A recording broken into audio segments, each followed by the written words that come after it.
حضرات محترم، حضور اکرم صلی اللہ علیہ وآلہ وسلم کی ذات مبارک جو تمام جہانوں کے لیے رحمت بنا کر بھیجے گئے، اور وہ جگہیں اور وہ علاقے اور وہ جہان کہ جن کا احاطہ انسان کی عقل سے ماورا ہے، اور انسان اپنی ساری ترقی کے باوجود ان تمام جہانوں کا سراغ نہیں لگا سکا، وہاں پر بھی آپ صلی اللہ علیہ وسلم کی رحمت موجود ہے۔ آپ صلی اللہ علیہ وآلہ وسلم جب دنیا میں تشریف لائے تو یہ دنیا ظلم کی چکی میں پس رہی تھی، عدم مساوات تھا، بڑے اور چھوٹے کی تمیز تھی، پوری دنیا شاہوں اور بادشاہوں اور بڑے طبقے اور چھوٹے طبقے کے اندر تقسیم تھی، اور انسان اپنی تمام تر اہمیت کے باوجود انسان نے اپنے عزت اور اپنی وقار اور اپنی عظمت کو کھو دیا تھا۔ کہیں پتھروں کے آگے سجدہ ریز ہونا، کہیں پر ستاروں کو پوجنا، کہیں پر اپنی ہی بنائی ہوئی چیزوں کو خدا سمجھ کر اس کے آگے دستے سوال دراز کرنا، کہیں پر نباتات کو اپنا خدا مان لینا، وہ انسان کے جو اشرف المخلوقات ہے اس نے گویا کہ اپنے آپ کو ایک انتہائی رذیل اور گھٹیا درجے کے اندر اپنے آپ کو پابند کر لیا تھا۔ پوری دنیا میں یہی کیفیت تھی کہ اللہ کے نبی نے آنے کے بعد انسان کو اشرف المخلوقات کا درجہ دیا۔ لقد کان لکم لقد خلقنا الانسان فی احسن تقویم، کہ قرآن کہتا ہے کہ ہم نے تمہیں بے شک بہترین انداز میں پیدا کیا، احسن تقویم، خوبصورت تمہاری ساخت کے ساتھ تمہیں پیدا کیا، بہترین انداز میں پیدا کیا۔ یعنی اگر دیکھا جائے تو انسان دنیا کی تمام مخلوقات سے بڑھ کر تناسب میں، توازن میں، خوبصورتی میں سب سے بڑھ کر ہے، اور انسان کو بتایا کہ تمہاری عظمت یہ ہے کہ تم ان چھوٹے کیڑے مکوڑوں اور جانوروں اور نباتات کے آگے سجدہ ریز ہونے اور ان کے آگے دستے سوال دراز کرنے کی بجائے ایک رب کی پابندی کرو، وہ جو تمہارا مالک اور آقا ہے، خالق ہے، اسی کے آگے سجدہ ریز ہو جاؤ، اور دنیا کی تمام چیزیں ان کی کوئی اہمیت نہیں ہے۔ وہ ایک سجدہ جسے تو گراں سمجھتا ہے، 1000 سجدوں سے دیتا ہے آدمی کو نجات۔ بس ایک رب کو مان لو، پوری دنیا سے تم افضل ہو، تم فرشتوں سے بھی افضل ہو، تم جنوں سے بھی افضل ہو، دنیا کی ساری جتنی بھی مخلوقات ہیں ان سے بہتر ہو۔ تو یہ گویا کہ انسان کو عظمت انسانی سے اللہ کے نبی نے روشناس کروایا، ان کو یہ وقار دیا، اور پھر وہ دنیا کے جو رنگ کے اندر نسل میں، زبان میں، وطن میں اور دولت کی بنیاد پر بڑے اور چھوٹے کی شدید تمیز کا شکار تھی، اور قومیں بٹی ہوئی تھیں اور گروہ بٹے ہوئے تھے اور قبیلے جو ہے وہ بٹے ہوئے تھے، کوئی نسل کی بنیاد پر تھا، کوئی وطن کی بنیاد پر تھا، کوئی زبان اور علاقے کی بنیاد پر تھا، کوئی رنگ کی بنیاد پر تھا۔ دولت مند طبقے کا اپنا ایک جو ہے وہ دنیا میں وقار تھا، اور وہ اپنے آپ کو الگ سمجھتا تھا، الگ تھلگ، اور عام لوگ بیچارے غریب مسکین وہ بالکل دوسری مخلوق تھے۔ ایسے میں کہ جہاں پر عام آدمی کو انسان سمجھنا بھی بڑا مشکل تھا ان کے حقوق کے اعتبار سے، اللہ کے نبی نے آ کر ان کو بھی بڑے انسانوں کے مقابلے پر کھڑا کر دیا، اور فرمایا کہ اے لوگو، تمہارا رب ایک ہے، تمہارا باپ آدم ایک ہے، سنو کسی عربی کو اجمی پر اور اجمی کو عربی پر، کسی گورے کو کالے پر اور کالے کو گورے پر کوئی فوقیت اور بڑائی نہیں ہے سوائے تقویٰ کے۔ کوئی بادشاہ نہیں ہے کہ وہ بڑا شاہی خون اس میں دوڑ رہا ہے، اور کوئی جاگیردار اور بڑا نہیں ہے اس لیے کہ وہ بھی انسان ہے اور تم بھی انسان ہو۔ وہ بادشاہ کوئی اپنے آپ کو دیوتاؤں کی اولاد کہتے تھے، کوئی سورج دیوتا کی اولاد کہتے تھے، یعنی اس طرح کے من گھڑت چیزوں سے لوگوں کو بہلا رکھا تھا۔ آپ صلی اللہ علیہ وسلم نے آ کر دنیا کو برابر کیا، مساوات دی۔ اور جب حضرت ربی ابن عامر رستم کے دربار میں پہنچے جنگ قادسیہ کے موقع پر سفارتکار کے طور پر، اور رستم نے حضرت سعد بن ابی وقاص سے کہا کہ اپنا کوئی سفارتکار تو بھیجو، میں بات چیت کرنا چاہتا ہوں۔ تو جب پہنچے تو بڑا لاؤ لشکر، بڑی تیاری کہ ان کو مروب کر دیا جائے۔ لاکھوں کا لشکر تھا مقابلے پر ہزاروں کا لشکر، چوبدار کھڑے ہیں، نیزہ بردار کھڑے ہیں، تیغ زن جو ہے وہ بھی قطاروں میں کھڑے ہیں، قالین بچھے ہوئے ہیں، اونچی مسند ہے، رستم اس پر بیٹھا ہوا ہے کہ حضرت ربی ابن عامر اپنے گھوڑا دوڑاتے ہوئے وہاں پہنچتے ہیں اور اپنے نیزے کی انی سے اس قالین کو چاک کرتے ہیں اور اپنے گھوڑے کی باگ اس میں سے اٹکا کر آگے بڑھتے ہیں اور رستم کے برابر پڑی ہوئی کرسی پر بیٹھ جاتے ہیں۔ دربار میں شور مچ جاتا ہے کہ ہمارے بادشاہ اور ہمارے آقا کے مقابلے پر ایک عام آدمی کیسے کھڑا بیٹھ سکتا ہے۔ وہ کہتے ہیں کہ میں اس کو آقا نہیں مانتا، یہ بھی تم جیسا ہی ہے جو تمہارے سنوں پر حکمرانی کر رہا ہے، تو میں تو تمہارے کہنے پر یہاں پر آیا ہوں۔ اور پھر کہتے ہیں اگر تمہیں پسند نہیں ہے تو ٹھیک ہے، پھر نیچے اترتے ہیں اور خنجر نکال کر جو ہے وہ قالین کو چاک کرتے ہیں اور زمین نیچے سے اس پر بیٹھ جاتے ہیں اور کہتے ہیں کہ اب بتاؤ کیا بات کرنی ہے، میں اللہ کی زمین پر بیٹھ جاتا ہوں۔ سوال و جواب ہوتے ہیں۔ رستم کہتا ہے کہ تم تو کمزور آدمی تھے، تمہاری قوم کیا ہوتی تھی؟ ایک ہم جو ہے وہ کوئی شورش برپا ہوتی تھی تو کسی ایک کو بھیجتے تھے اپنے ذمہ دار کو اور تمہارا کلا کما کر دیتا تھا، تم ہم پر ہی چڑھ دوڑے ہو، چاہتے کیا ہو؟ تمہاری ڈیمانڈ کیا ہے؟ تو حضرت ربی ابن عامر کہتے ہیں کہ ہم اللہ کے بندوں کو بندوں کی غلامی سے نکال کر اللہ کی غلامی میں دینے کے لیے آئے، کہ تم بھی اللہ کے بندے اور یہ نیچے والے بھی اللہ کے بندے، اور تم نے ان کو اپنا غلام بنا رکھا ہے اور یہ تمہیں اپنا آقا سمجھتے ہیں۔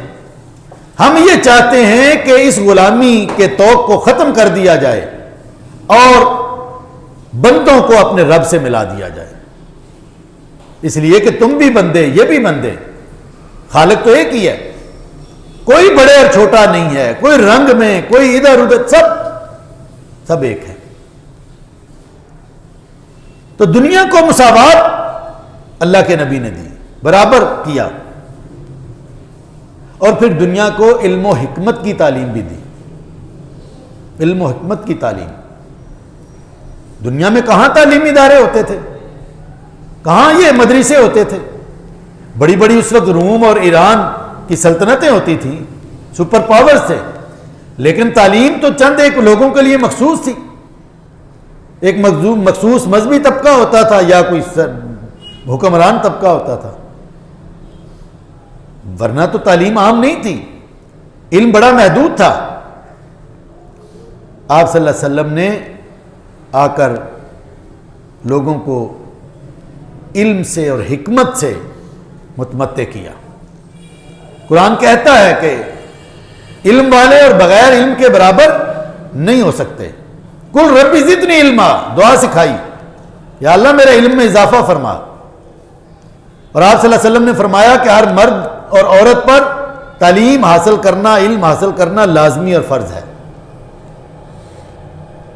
آپ صلی اللہ علیہ وسلم نے دنیا کو علم و حکمت کی تعلیم دی، اور اس کا نتیجہ کیا نکلا کہ مسلمانوں میں علم کی اتنی اہمیت بڑھی، اتنی محبت بڑھی کہ لوگ جس کسی کو عالم دیکھتے تھے، لوگ اس کے پیچھے اپنے وسائل، اپنے پیسے، خدمت کے لیے بھاگتے تھے کہ شاید کاش مجھے اس عالم کی خدمت کرنے کا موقع مل جائے، یہ میرے لیے سعادت کی بات ہے۔ یہ مسلمان قوم میں اہمیت تھی۔ حضرت امام بخاری کو 6 لاکھ حدیثیں زبانی یاد تھیں، متن کے ساتھ، اور راویوں کی پوری ترتیب ان کو یاد تھی۔ اور جب حضرت امام بخاری بغداد میں آئے تو پورا بغداد ان کے استقبال کے لیے امٹ کر باہر آ گیا، لاکھوں لوگ۔ اور جب بعد میں جو ہے وہ اہل علم اکٹھے ہوئے اور علم کی مجلس برپا ہوئی، تو انہوں نے حضرت امام بخاری چونکہ پہلے مرتبہ بغداد میں آئے تھے، اور بغداد تو علم و حکمت کا مرکز تھا، تو بڑے بڑے علماء نے مختلف احادیث کو توڑ کر، ایک کو دوسرے کے ساتھ ملا کر، دوسرے کو تیسرے کے ساتھ ملا کر، رامیوں کے درمیان میں تبدیل کر کے تو حضرت امام بخاری کے سامنے حدیثیں پیش کی کہ آپ ان کے بارے میں ذرا بتائیں۔ وہ سنتے جاتے اور ہر ایک کو الگ الگ خالص حالت میں بیان بھی کرتے جاتے، اور راوی بھی پورے کے پورے بیان کرتے جاتے۔ یہ تھی، اور ان کو وقار ملا۔ اللہ کے نبی نے مسلمانوں کو علم و حکمت کی تعلیم دی تھی۔ غلام لوگ آج جن بڑے بڑے ائمہ کرام، ان میں سے کچھ ایسے بھی ہیں جو غلام تھے، لیکن پوری دنیا ان کو آقا مانتی تھی۔ ابی ابن کعب قرآن کے سب سے بڑے عالم سمجھے جاتے تھے، حضور صلی اللہ علیہ وسلم نے ان کو جو ہے وہ قاری بھی کہا اور عالم بھی تھے قرآن کے۔ اور حضرت عمر فاروق جیسا شخص ان سے پوچھ رہا ہے کہ بھائی یہ تو بتائیں کہ تقویٰ کیا ہوتا ہے۔ عزت اور احترام دیا، اور پھر اسی امت مسلمہ میں پھر علم و حکمت آگے بڑھی، پھر سائنس، ٹیکنالوجی، فلکیات، فزکس، کیمسٹری، ریاضی، جیومیٹری، الجبرا، ان کی تعلیم عام ہوئی۔ یہ جو ہندسوں میں زیرو ہے، زیرو مسلمانوں نے ایجاد کیا، اور زیرو کے ہی تو کھیل ہوتے ہیں ریاضی میں، ادھر سے ادھر لگ جائے تو کچھ کا کچھ ہو جاتا ہے۔ پہلا میڈیکل کالج مسلمانوں نے قائم کیا۔ آج میڈیکل کالج کے پیچھے لوگ بھاگتے پھرتے ہیں۔ میڈیکل کی تعلیم، طب کی تعلیم مسلمانوں نے شروع کی، باقاعدہ ہسپتال باقاعدہ بنائے، شفاخانے بنائے، اور دنیا میں ترقی اس کو عام کیا۔ آج بھی ابو علی سینا کی کتابیں یورپ پڑھاتا ہے۔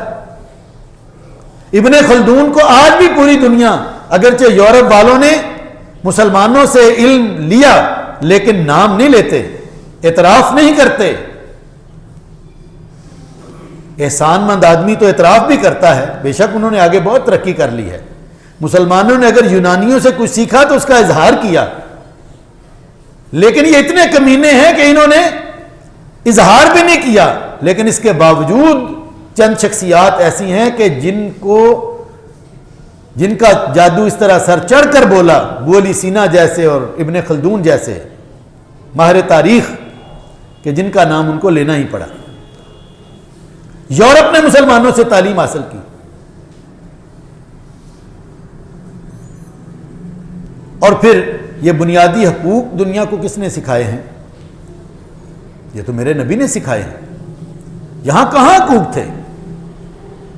سارے حقوق جو ہے وہ بڑے طبقوں کے لیے تھے، اور عوام، مزدور، کسان اور عوام کے لیے تو کچھ بھی نہیں تھا۔ فرمایا تمہارا خون، تمہارا مال، تمہاری عزت ایک دوسرے کے لیے حرام ہے۔ کسی کو نقصان نہیں پہنچا سکتے، تم کسی کی عزت پر نہیں ہاتھ ڈال سکتے، کسی کو تکلیف نہیں پہنچا سکتے، کسی کا خون نہیں بہا سکتے۔ پابند کیا مسلمانوں کو، اور پوری دنیا کو یہ سکھایا۔ یہ آج بنیادی حقوق کی بات ہوتی ہے۔ مسلمانوں میں ایک مرتبہ حضرت ابوبکر صدیق رضی اللہ عنہ کے دور میں ایک غیر مسلم کا قتل ہوا، ایک غیر مسلم کا قتل، اور اس کے بدلے میں مسلمانوں کو سزا ملی۔ تو گویا کہ اس میں مسلم اور غیر مسلم کا کوئی فرق نہیں تھا. آج کیا ہے؟ آج اگر کسی گورے کی انگلی بھی کٹ جائے تو دنیا میں ایک طوفان برپا ہو جاتا ہے، اور دوسری طرف لاکھوں لوگ جو ہے وہ کہیں ایٹم بم کا شکار ہوتے ہیں، کہیں دیگر جو ہے وہ تباہی کا شکار ہوتے ہیں. دنیا کے کان پر جوں تک نہیں رینگتی، اس لیے کہ وہ غیروں کا خون ہوتا ہے. یہ کیسی تہذیب ہے؟ یہ کیسے انسانی حقوق ہیں کہ جانور پر تکلیف ہو تو دنیا چیخ اٹھے، اور اگر دوسری قوم یا مسلمانوں پر کوئی تکلیف ہو تو پھر کوئی پرواہ نہیں. لیکن حضور صلی اللہ علیہ وسلم نے مسلم ہو یا غیر مسلم ہو ان کے حقوق دیے. ایک مرتبہ حضرت عمر فاروق کے دور میں انہوں نے دیکھا کہ ایک بوڑھا آدمی وہ مزدوری کر رہا ہے. پوچھنے لگے کہ تم کیوں مزدوری کر رہے ہو، یہ تمہاری عمر ہے مزدوری کرنے کی؟ وہ کہتا ہے کہ امیر المومنین میں غیر مسلم ہوں، اور مجھے ذمہ ہونے کی حیثیت سے مجھے کچھ ٹیکس جو میرے اوپر عائد ہے وہ میں دینے کے لیے مزدوری کر رہا ہوں. حضرت عمر رضی اللہ عنہ نے فرمایا کہ بوڑھے لوگوں پر ذمہ ہونے کا ٹیکس ذمہ ختم کر دیا جائے، اس لیے کہ اگر ہم ان کی جوانی سے فائدہ اٹھاتے ہیں تو بڑھاپے میں تو ان کو آرام کی جو ہے وہ آرام کرنے دیں. ٹیکس ہی ختم کر دیا بوڑھے لوگوں پر. اس حد تک جو ہے وہ غیر مسلموں کا بھی خیال تھا. حقوق تو یہ ہوتے ہیں، والدین کے حقوق سکھائے، اولاد کے حقوق سکھائے، ہمسایوں کے حقوق سکھائے، اساتذہ کے حقوق سکھائے، بڑوں کے اور چھوٹوں کے حقوق سکھائے، شوہر اور بیوی کے حقوق بتلائے، زندگی کے تمام دائروں میں معاشرے کے تمام جو پہلو ہیں ان سب کو حقوق و فرائض سے آشنا کیا. یہ حضور اکرم صلی اللہ علیہ وسلم کی تعلیمات کے نتیجے میں ہوا، ورنہ دنیا کو کہاں علم تھا کہ کوئی حقوق نامی چیز بھی لوگوں کی ہوتی ہے. اور یہ سب کچھ یورپ نے بھی سیکھا ہم سے. اگر آج یورپ ترقی یافتہ ہے تو اس لیے ہے کہ انہوں نے یہ علوم اور یہ اخلاقیات کا سبق محمد رسول اللہ صلی اللہ علیہ وسلم کی تعلیمات سے سیکھا ہے. یہ صفائی اور پاکیزگی ہمارے ہاں، یورپ میں تو اس کا نام و نشان نہیں ملتا تھا. ان کے ہاں تو گندا رہنا، غلاظت میں لتھڑا ہونا، نہ نہانا مہینوں تک یہ کار ثواب تھا. ایسے افراد جو نہیں نہاتے تھے اور جسم سے جو ہے وہ گھن آتی تھی، لوگ ان کے پاس منتیں مانگنے کے لیے آتے تھے کہ بڑے پہنچے ہوئے ہیں. حضور آئے تو دنیا کو صفائی کی تعلیم دی، صفائی نصف ایمان قرار دیا، پاکیزگی کی تعلیم دی. یہ طہارت کہاں پر ہے، کس معاشرے میں ہے؟ مسلمانوں میں تو ہے. صرف صفائی نہیں ہے، طہارت بھی ہے، باطنی صفائی بھی ہے. تو حضور نے صفائی اور پاکیزگی کی تعلیم دی ہے. اور یورپ نے یہ سب ہم سے سیکھا ہے. جب اندلس میں مسلمانوں نے حکومت قائم کی اور وہاں پر ایک شاندار سلطنت کا آغاز ہوا، ترقی یافتہ، بڑی بڑی یونیورسٹیاں قائم کی گئیں، بڑے بڑے اہل علم وہاں پر پیدا ہوئے، سائنس اور ٹیکنالوجی کی ترقی عروج پر پہنچی، اور اتنے نفاست پسند تھے مسلمان کہ اور اتنے ترقی یافتہ تھے کہ جب پیرس اور لندن کی گلیوں میں لوگ گھروں میں جانے کے لیے ٹخنے ٹخنے گندگی اور غلاظت بھرے پانی سے گزر کر جاتے تھے، تو اشبیلیہ اور قرطبہ جیسے اندلس کے شہروں میں سیوریج کا زمین دوز نظام تھا. جو ہی صبح دھوپ آتی تو وہاں کے اہلکار، سرکاری اہلکار سائبان تان دیتے تھے سڑکوں پر کہ گزرنے والوں کو دھوپ نہ لگے. ایسا آج ہوتا ہے؟ آج بھی ایسا نہیں ہو سکتا. یہ ترقی تھی. اور یورپ کے لوگ دھڑا دھڑ آتے اور آ کر مسلمانوں کے اس ملک میں یونیورسٹیوں سے تعلیم حاصل کرتے، کتابیں لے کر جاتے، وہاں پر ان کے تراجم کرتے، یورپ میں تو علم اس ذریعے سے پھیلا ہے، اور کون سا ذریعہ ہے وہاں پر؟ آج اگر سائنس اور ٹیکنالوجی کی ترقی ہے تو یہ ترقی تو ان کو مسلمانوں نے سکھائی ہے. یہ الگ بات ہے کہ ہم پیچھے رہ گئے، وہ آگے نکل گئے، لیکن اس کے مرہون منت تو میرے نبی ہیں. میرے نبی کی وجہ سے یہ سب کچھ جو ہے وہ ان تک پہنچا ہے. آج اگر جو ہے وہ ان کے ہاں برابری اور مساوات کی تعلیم دی جاتی ہے تو یہ بھی میرے نبی کی لائی ہوئی تعلیمات کی بنیاد پر ہے. اگر انسانی حقوق وہاں پر عام ہے تو میرے نبی کے لائے ہوئے حقوق ان سے انہوں نے سبق حاصل کیا ہے. اگر انسان کو وقار اور عظمت جو ہے وہ آج دنیا میں حاصل ہے تو یہ بھی نبی کی وجہ سے ہے. لیکن میرے نبی کا وہ احسان کہ جو یورپ پر اور پوری دنیا پر انہوں نے کیا، اس کا بدلہ یورپ نے یوں چکایا کہ انہوں نے وہ روشن خیال یورپ، انہوں نے حضور صلی اللہ علیہ وسلم کے کارٹون بنائے، ان کی ہتک کی جا بجا، ان کے خاکے اڑائے گئے. کیوں؟ آخر ایک شخص جو 1400 سال پہلے ایک تعلیم لے کر آیا ہے، آخر آج 1400 سال بعد آپ کے اندر آخر کون سی خباثت ہے کہ آپ ان کے خاکے بنا بنا کر دنیا کو دکھاتے ہیں؟ کیا حاصل کرنا چاہتے ہیں؟ بھئی آج کے دور کا تو کوئی شخص ہو تو آپ دیکھیں کہ بھئی فلاں بندے نے ایسا کیا، میں ذرا اس کا مذاق اڑاؤں. لیکن جو دنیا سے جا چکے ہیں آپ ان کو پکڑ پکڑ کر ان کے جو ہے وہ مذاق اڑائیں، یہ دنیا کے کسی بھی اخلاقیات میں ممکن ہے؟ وہ جو دنیا کو اخلاقیات کا درس اور سبق دیتے ہیں.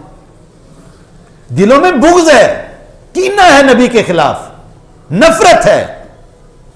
انسانی حقوق ایک ڈھکوسلا ہے.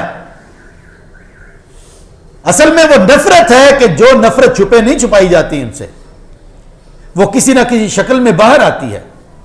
اور جب وہ دیکھتے ہیں کہ یہ اسلام اور مسلمان، تو وہ بانی اسلام حضور صلی اللہ علیہ وسلم، اگرچہ اسلام تو پہلے سے نبیوں سے بھی چلا آ رہا ہے، تو اس امت کے جو بنیاد رکھنے والے محمد رسول اللہ صلی اللہ علیہ وسلم ہے، پھر ان کا مذاق اڑانے سے باز نہیں آتے. کیوں؟ اس لیے کہ ان 1.5 ارب مسلمانوں کی دل آزاری کی جائے، ان کو تکلیف پہنچائی جائے، اپنی نفرت کا اظہار کرتے ہیں. یہ کیسے ترقی یافتہ ہے؟ یہ کون سے انسانی حقوق ہیں؟ یہ کون سی تعلیم ہے؟ یہ کون سا علم اور حکمت کی بات ہے؟ کوئی ذی عقل آدمی یہ کر سکتا ہے، لیکن پھر بھی وہ دنیا کے اندر انسانی حقوق کے علمبردار ہیں.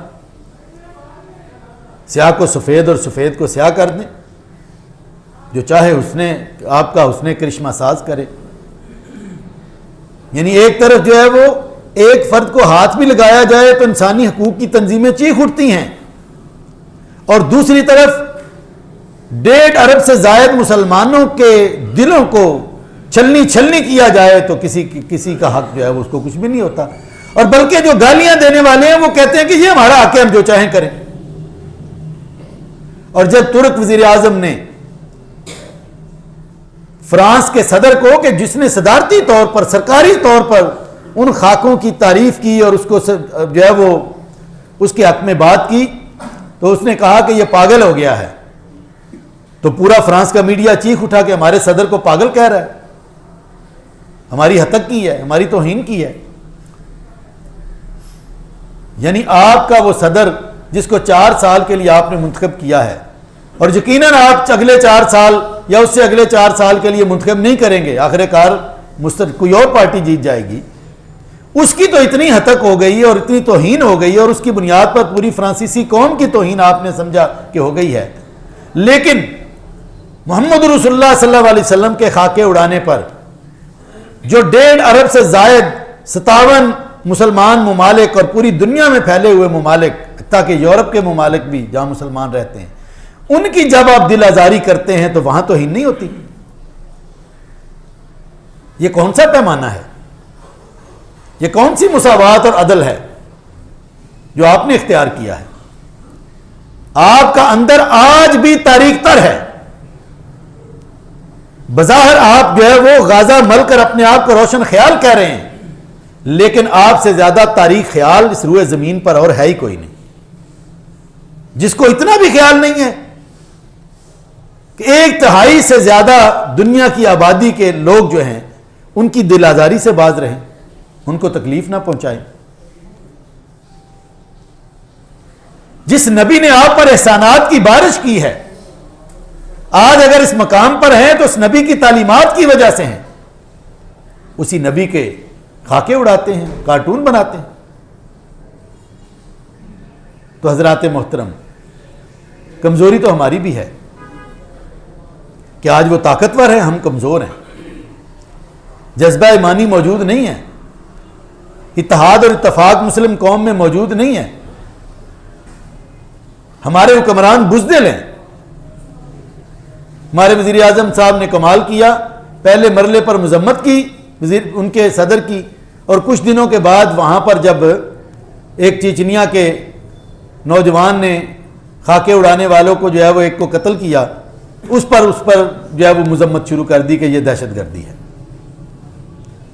یعنی انہوں نے جو کیا اس کے بدلے میں یہ کچھ ہو رہا ہے، اور وہ کھلے عام کر رہے ہیں۔ اور آپ کو یہ ہے کہ کہیں یورپ ناراض نہ ہو جائے، کہیں یورپ ناراض نہ ہو جائے۔ اگر اللہ اس کے نبی کو، قرآن کہتا ہے کہ جو اللہ اس کے نبی کو تکلیف پہنچاتے ہیں ان پر لعنت کی ہے اللہ نے، وہ کیسے ترقی ہوگی؟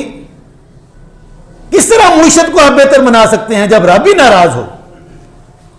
کوئی کافر اگر بہتر بنانا چاہے تو دنیا کے اصولوں کے مطابق بنا لے گا، لیکن مسلمانوں کا کوئی ملک اللہ کو اور اللہ کو کے نبی کو ناراض کر کے وہ کہے کہ میں ترقی کر لوں، تو یہ ممکن ہی نہیں ہے۔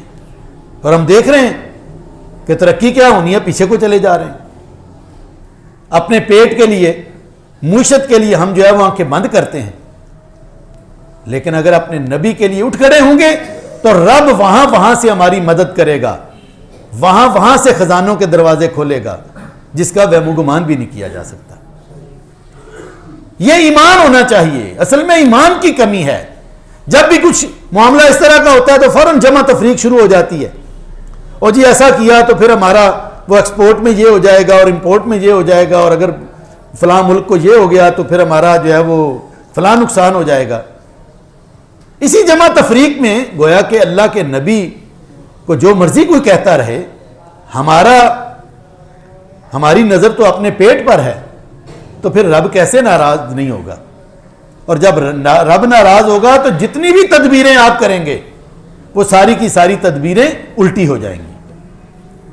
یہ ہے وہ مسئلہ کہ جس سے ہمارا اشرافیہ بھی نابلد ہے، اور ہم بھی بعض اوقات جو ہے وہ پوری طرح اس کو نہیں سمجھ پاتے۔ تو اس لیے اس بات کی ضرورت ہے کہ ہم ایسی لیڈرشپ لائیں، ایسا معاشرے میں ماحول پیدا کریں کہ ایسی لیڈرشپ جو نبی سے محبت کرنے والی اور نبی کے لیے کٹ مرنے والی ہو۔ یہ انفرادی طور پر اگر کوئی لوگ کام کرتے ہیں تو وہ ان کا انفرادی جذبہ ہے، لیکن انفرادی طور پر کام کرنے سے اور رد عمل سے کوئی فائدہ نہیں ہوتا، اجتماعی فائدہ ہی ہوتا ہے۔ پوری قوم اگر کوئی فیصلہ کرے، اور اس کے لیے تو ظاہر ہے کہ لیڈرشپ اور قوم ایک ہی چیز سوچ رہے ہوں گے کہ نبی کی حرمت پر کوئی آنچ نہ آئے۔ وہ جو جوہر نے کہا تھا کہ نہ جب تک کٹ مروں میں خواجہ یثرب کی حرمت پر، خدا شاہد ہے کامل میرا ایمان ہو نہیں سکتا۔ واخر دعوانا الحمدللہ رب العالمین۔